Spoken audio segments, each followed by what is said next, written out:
Tuloy naman ang trabaho sa mga korte sa buong bansa ngayong araw na ito at yan ay bagamat hindi rin sila nagpauli sa mga nagaganap sa impeachment trial at bagamat nagpakita rin sila ng pagsuporta kay Chief Justice Renato Corona.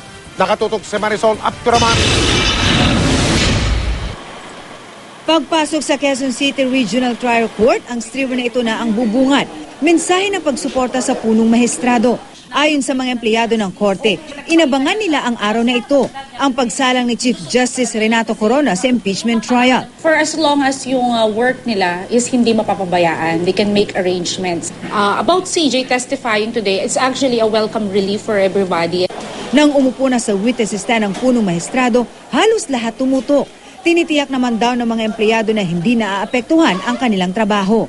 Etong isang court employee dito, no, dahil hindi niya maiwan ang kanyang trabaho at hindi niya pwede siyempre putulin, dito na lang sa sarili niyang desk siya nag-monitor ng hearing ngayon. Sir, bakit po tutok na tutok kayo sa hearing? Siyempre, public interest yan After kami ng Supreme Court, siyempre, dapat ma-update kami kung ano mga nangyayari. Kami dito sa korte, interesado kami talaga kung anong kahihinatnan ng impeachment trial ng aming Chief Justice. Pasilip-silip sa TV, kung walang ginagawa, sisilip ng konti. Pag may ginagawa, trabaho pa rin. Tuloy rin ang transaksyon at hearing sa Pasig RTC. Abala ang mga empleyado sa korte pero hindi rin pahuhuli sa nangyayari sa impeachment court. Ang ilang empleyado, nakaitim na damit pang itaas na may nakasulat ng Supreme Court at pinakikinggan ang nangyayari sa pagdinig habang nakasalang si Corona. May ilang pinturi na may poster ng punong hukom. Regular working day din sa mga korte sa Butuan City, bagamat namayan ang kulay pula sa loob ng Hall of Justice sa Butuan City. Pagpapakita raw ito ng mga empleyado ng suporta sa institusyon ng hudikatura.